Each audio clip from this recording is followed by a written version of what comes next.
Bago natin simulan ang part 27, muli po akong humihingi ng taos-pusong pasasalamat sa walang sawang pagsuporta sa ating YouTube channel, at sa mga nagustuhan ng ating video huwag niyong kalimutan na mag-subscribe at pindutin ang notification bell upang updated kayo sa mga susunod pang mga video natin. Panahon na para kunin ng ating bida ang artifact card ng Soul Reaper na nakuha niya nang mapatay niya ang Spirit Demon kanina.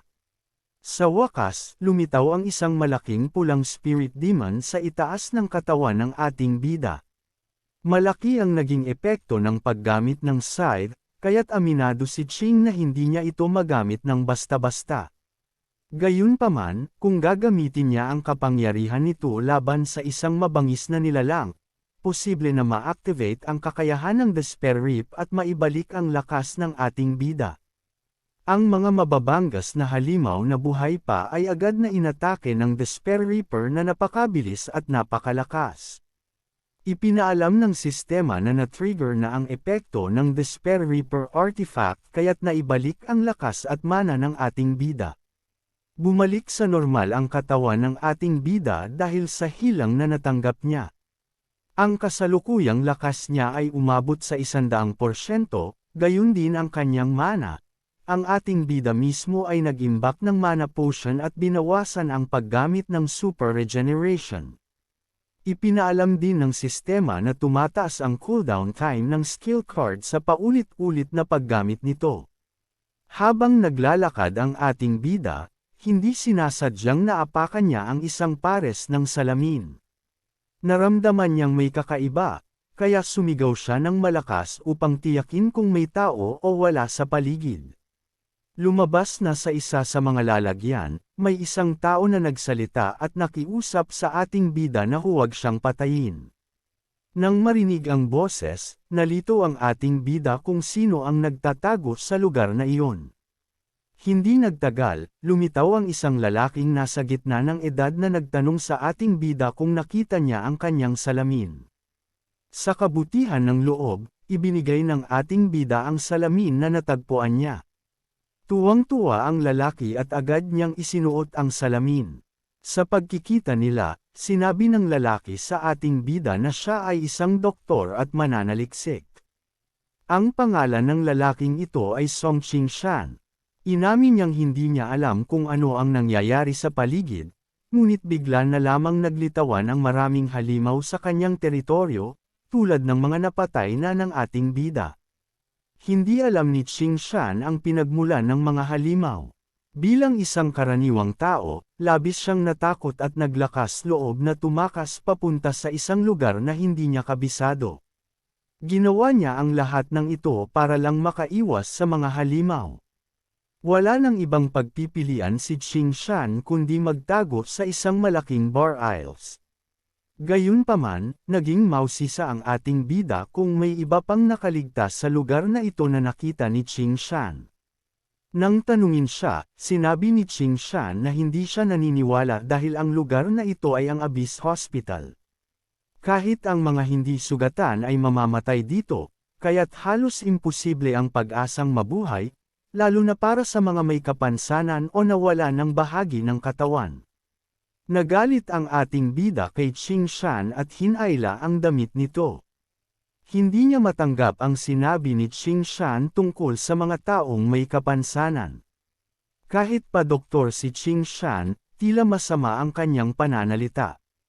Nang magprotesta ang ating bida, nalito si Ching Shan kung ano ang mali sa kanyang sinabi. Ipinaliwanag niya muli na siya ay isang doktor, hindi isang propesyonal na mandirigma, kaya't natural lamang na hindi niya kayang harapin ang mga nakakatakot na halimaw. Kahit gusto niyang iligtas ang iba, kailangan niyang unahin ang sarili niyang kaligtasan bago ang iba. Kung mayroon lamang siyang malakas na kakayahan sa pakikipaglaban, hindi niya gugustuhing magtago sa bar aisles. Tinanong din niya kung pumunta ba ang ating bida doon upang iligtas siya. Ngunit hindi sumagot ang ating bida, habang patuloy na nagsasalita ng tuloy-tuloy si Ching Shan. Sinabi ni Ching Shan na kung ang misyon ng ating bida ay iligtas siya, mas mabuting itigil na ang walang kwentang usapan. Sigurado si Qingshan na ang mga tulad ni Lionheart ay nangako ng kahangahangang gantimpala sa ating bida basta't handa siyang ilabas si Qingshan mula sa lugar na iyon. Nang marinig ang pangalang Lionheart, naalala ng ating bida ang isang lalaking nagngangalang Caesar. Sa isang alaala, matagumpay na natalo ng ating bida si Caesar gamit ang sarili niyang kamay, na nagbigay sa kanya ng 150 puntos. Sa panahong iyon, hawak niya ang isang maliit na bagay na pinaniniwalaang sinadyang iniwan ni Caesar. Sinabi ni Joe Tong na nakita niya ang simbolo ng Lionheart Hunter Group. Ang Lionheart ay isang grupo ng mga super hunter na tumatanggap lamang ng pinakamalalakas na tao. Matapos maalala ang lahat ng iyon, nag-isip ng mabuti ang ating bida tungkol sa mga kinakailangan para makapasok sa isang malakas na grupo tulad nito.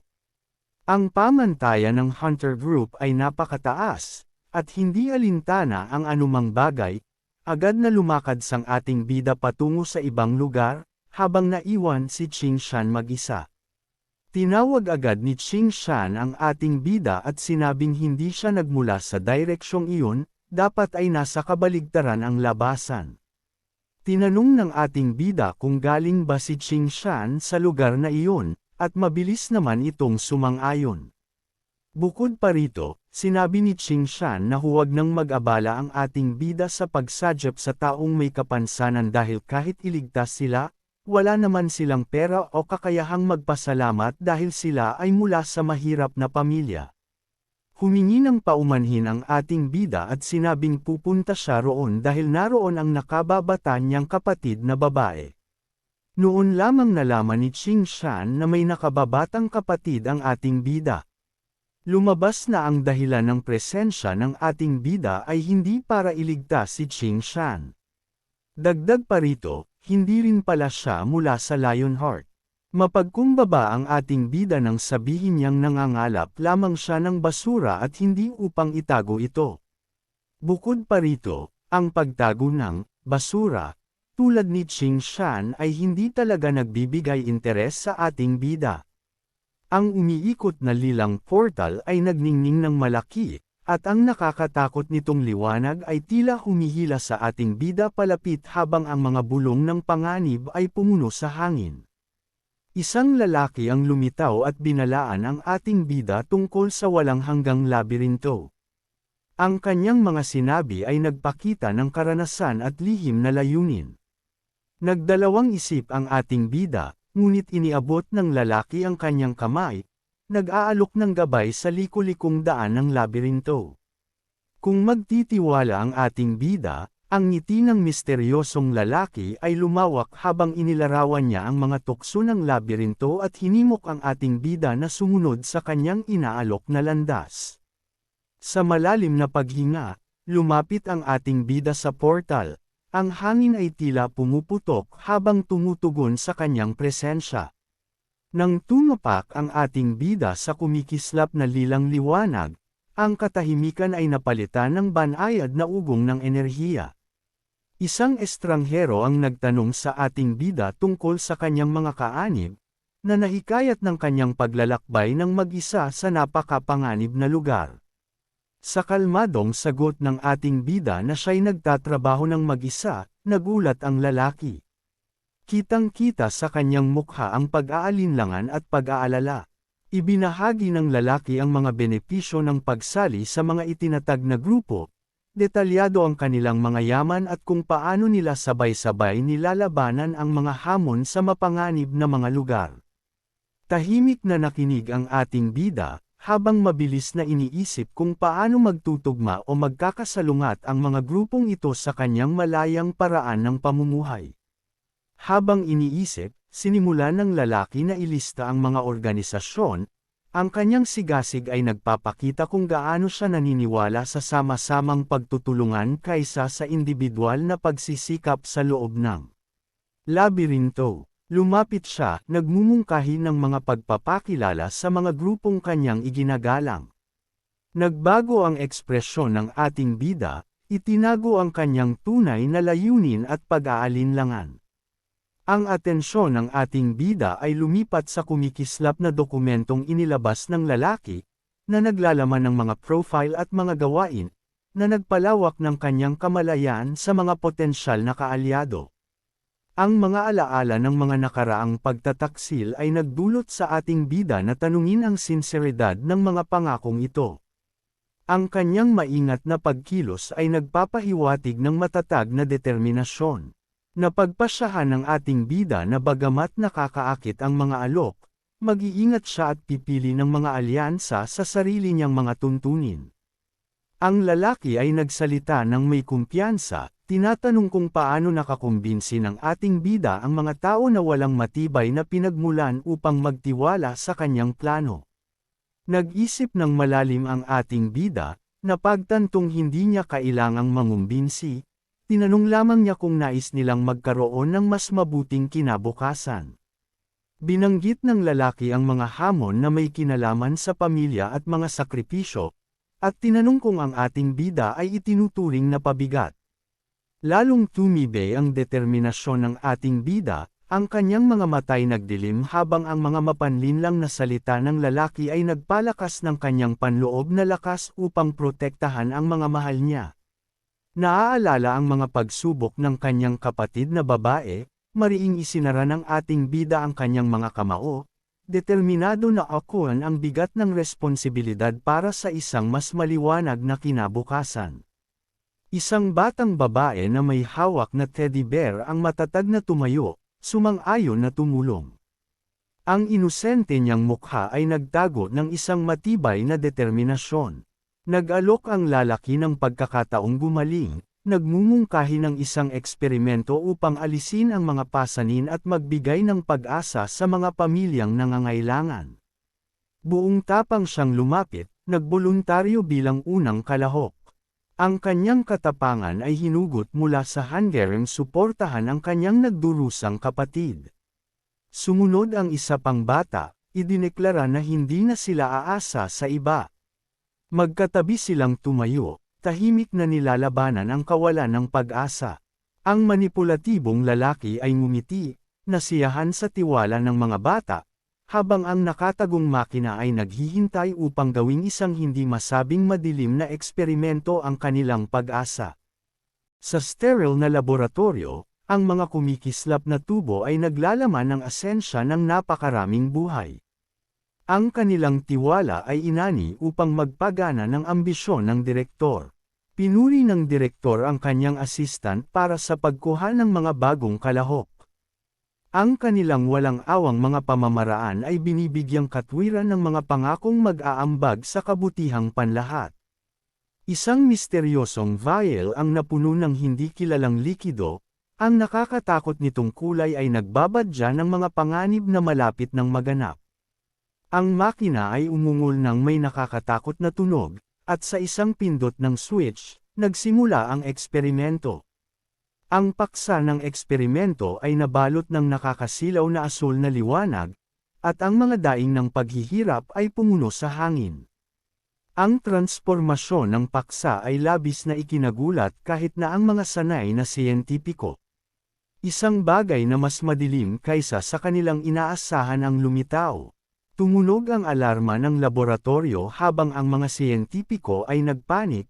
Ang kanilang mga kalkulasyon ay nag-ulo ng isang bagay na ganap na hindi inaasahan sa eksperimento. Sa likod ng salamin, ang batang babae ay lumulutang, ang kanyang asensya ay sama-sama sa enerhiya. Ang kumikislap na likido ay umiikot ng hindi mapigilan, puno ng kaguluhan. Naganap ang kaguluhan habang ang eksperimento ay nawalan ng kontrol. Nagliparan ang mga spark, at yumanig ang silid habang ang anyo ng batang babae ay nagkukutitap ng nakakatakot sa loob. Sa kabila ng mahinahong pagkilos ng direktor, nag-aalala ang kanyang assistant. Binaliwala niya ang kanilang takot, sinasabing may nakahanda ng backup na plano. Isang tensyonadong katahimikan ang sumunod habang binabantayan ng direktor ang sitwasyon. Ang kanyang isipan ay nagkakalkala ng susunod na hakbang sa gitna ng tumitinding kawalang katiyakan. Isang desperadong ama ang sumugod sa laboratorio, humihingi ng sagot. Ang kanyang mga sigaw ay umalangaw-ngaw sa mga sterile na pasilyo, puno ng galit at takot. Nang makilala siya bilang potensyal na sagabal, agad siyang hinarang ng mga gwardya, na pinag-uusapan kung isasama siya sa kanilang baluktot na mga plano. Madaling pinigil ng mga gwardya ang ama, hinayla siya papasok habang binaliwala ang kanyang mga protesta, sinasabing kinakailangan ang kanilang aksyon. Lalong tumindi ang puot ng ama, ang kanyang tinig ay nagkalamat habang tinatawag ang kanyang anak na babae. Ang kanyang desperasyon ay sinalubong ng malamig at kalkuladong kawalang interes.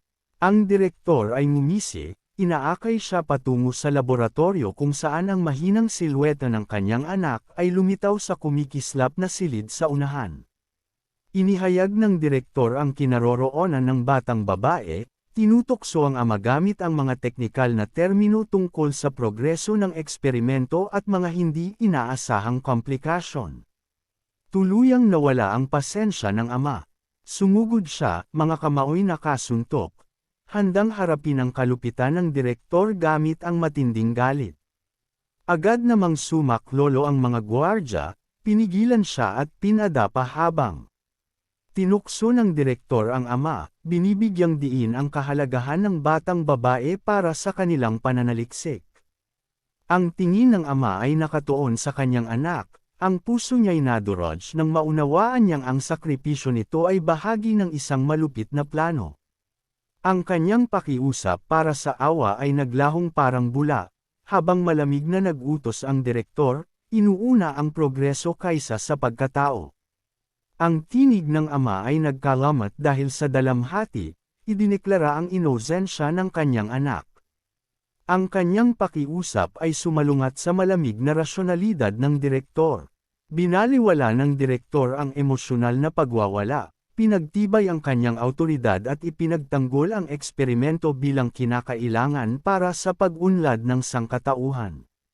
Pinigil ng mga gwardya ang ama, hinayla. Siya palayo habang nangako siya ng paghihiganti, ang kanyang puso ay nag-aapoy sa galit at kawalang pag-asa. Binaling ng direktor ang kanyang atensyon sa eksperimento, tinitiyak na ang lahat ay magpapatuloy ng walang sagabal. Ang kanyang kumpiyansa ay nagtago sa alalahanang nararamdaman sa paligid. Ipinakita ng mga monitor na walang nakitang enerhiya, na nagdulot ng pagkalito sa mga siyentipiko. Napuno ng tensyon ang hangin habang nanatili ang mga tanong tungkol sa kalagayan ng batang babae. Maingat na inobserbahan ng assistant ang sitwasyon, napansin ang mga irregularidad, at iminungkahi ang karagdagang obserbasyon sa bata bagamat na natiling misteryoso ang kanyang mga motibo.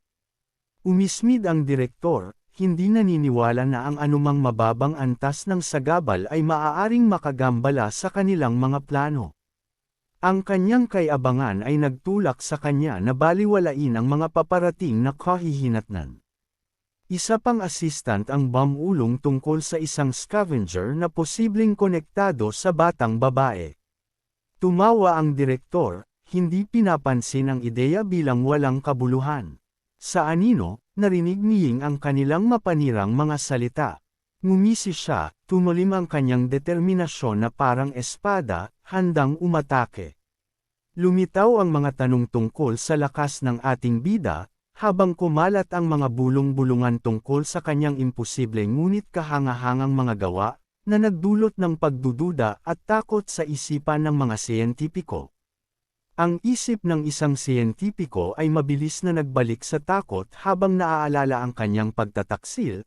Itinulak niya si Iziaju sa panganib at tumakas na parang duwag. Naglakad ang ating bida sa tabi ng kabadong direktor. Nararamdaman ang mga kasinungalingan nito habang sila'y nagpatuloy sa malalalim at mahiwagang pasilyo ng labirinto. Sinubukang itago ng direktor ang kanyang takot, sinasabing nag-aalala siya para kay Iziaju, ngunit ang nanginginig niyang boses ay nagkanulo sa kanyang tunay na damdamin.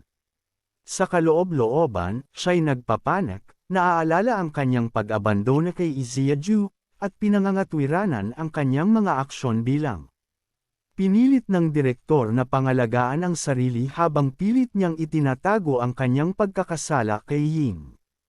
Nasaid ng desperasyon ang kanyang isipan habang paulit-ulit niyang iniisip ang mga palusot. Umaasang hindi matutuklasan ng ating bida ang kanyang pagtataksil sa kaloob-looban ng labirinto. Pinagmasdan ng ating bida ang kinakabahang kilos ng direktor, lalong tumindi ang kanyang hinala at nagpatibay ng kanyang paninindigang alamin ang katotohanan tungkol sa kapalaran ng kanyang kapatid. Walang babala, isang napakalaking espada ang bumagsak, muntik nang tamaan ang ating bida at ang direktor na napaatras sa takot. Isang anino ang lumitaw, ang kanilang presensya'y nagpapakita ng kapangyarihan habang hawak ang dambuhalang espada ng may kasanayan, at ang hangin sa paligid nila'y tila sumiklab. Ang takot ng direktor ay napalitan ng pagkalito nang ideklara ng beerang mandirigma ang kanilang layunin. Tahimik na sinuri ng ating bida ang kakayahan at motibo ng bagong dating. Humakbang ang ating bida pasulong, handang harapin ang mandirigma. Ang kanyang tahimik na kumpiyansa'y hinahamon ang napakalakas na aura ng bagong kalaban. Ipinakilala ng mandirigma ang kanilang sarili, ang magaspang nilang anyo'y nagtatago ng isang maingat na pag-iisip. Habang naghahanda ang ating bida para sa isang hindi komportableng alyansa, ipinaliwanag ng mandirigma ang kanilang delikadong misyon, binabaliwala ang mga panganib at kawalan, ang kanilang kumpiyansa'y nagpapahiwatig ng mahabang kasaysayan ng matagumpay na mga misyon. Tahimik na nakinig ang ating bida, ngunit tinanong ang katapatan ng mandirigma. Alam na ang kanilang lakas ay may kalakip na halaga na lampas sa pera o kaligtasan. Ang mga pagtatangka ng direktor na magtago sa likuran ay nabigo, dahil ang ating bida at ang mandirigma ay parehong tumingin sa kanya ng may pagsusuri. Naramdaman ng ating bida ang panganib, kaya't maingat niyang ipinalagay ang sarili sa pagitan ng direktor at ng mandirigma, tinitiyak na walang mangyayaring masama sa kanyang kinakabahang gabay. Ang matalas na tingin ng mandirigma ay nanatili sa ating bida, naakit sa kanyang mahinahon na kilos at tila nagbigay ng respeto para sa kanyang lakas. Tinanong ng mandirigma ang mga paratang ng ating bida, sinasabing wala silang nararamdamang masamang intensyon. Ngunit ang matalas na mata ng ating bida ay nakakakita ng mas malalalim na katotohanan. Ibinunyag ng ating bida ang presensya ng kanyang kapatid na babae na malapit, may bahid ng desperasyon sa kanyang mukha habang hinahanap ang kumpirmasyon mula sa mandirigma. Sandaling nag-alinlangan ang mandirigma, naaalala ang isang batang babae na kanilang nakita noon. Ang kanilang misteryosong mga salita ay lalo pang nagpaigting sa lumalaking pagkabalisa at determinasyon ng ating bida. Mariing hiniling ng ating bida na sabihin ng mandirigma ang kinaroroonan ng batang babae. Ang kanyang boses ay basag habang ang direktor ay kinakabahang nagkakalkula ng susunod na ruta ng pagtakas. Itinuro ng mandirigma ang daan sa unahan, iniwan ang ating bida na nag-aalangan sa pagitan ng tiwala at pagmamadali sa pagtugi sa bakas ng kanyang kapatid. Iniabot ng mandirigma ang isang teddy bear, na nagkumpirma sa pagkakakilanlan ng batang babae. Mahigpit itong niyakap ng ating bida, ang pag-asa at takot ay bumalot sa kanya. Diretso ring sinabi ng mandirigma ang kalagayan ng bata, na lalong nagpahirap sa pag-iisip ng ating bida tungkol sa kapalaran nito. Nang maunawaan ng ating bida ang sitwasyon, ang kanyang dalamhati ay naging galit. Ang direktor, bagamat nanginginig, ay tila tuwang-tuwa, iniisip ang balita bilang posibleng kaligtasan niya. Nilinaw ng mandirigma ang kanyang mga prioridad, binabalaan ang ating bida na ang kaligtasan ng batang babae ay nakasalalay sa mga aksyon nito, hindi sa kanyang proteksyon sa gitna ng kaguluhan. Sa kabila ng kanyang malamig na panlabas, nangako ang mandirigma na igagalang ang huling kahilingan ng bata. Ngunit ang galit ng ating bida ay lalo lamang tumindi sa bawat salita. Inilahad ng mandirigma ang matapang na pag-asa ng bata na hintayin ang kanyang kapatid. Nagtitiwala na hindi makikialam ang mandirigma sa kanyang desisyon. Nag-aalab ang galit ng ating bida, inakusahan ang mandirigma ng kapabayaan.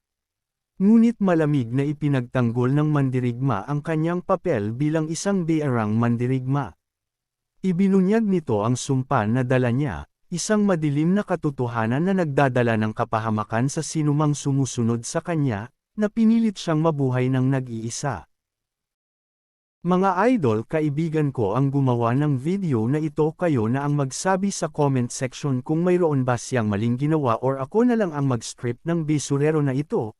Kailangan din kasi niya ng pangbayad sa kanyang inuupang apartment kaya hinayaan ko siyang gawin ito at tinuruan ko lang ng gagawin.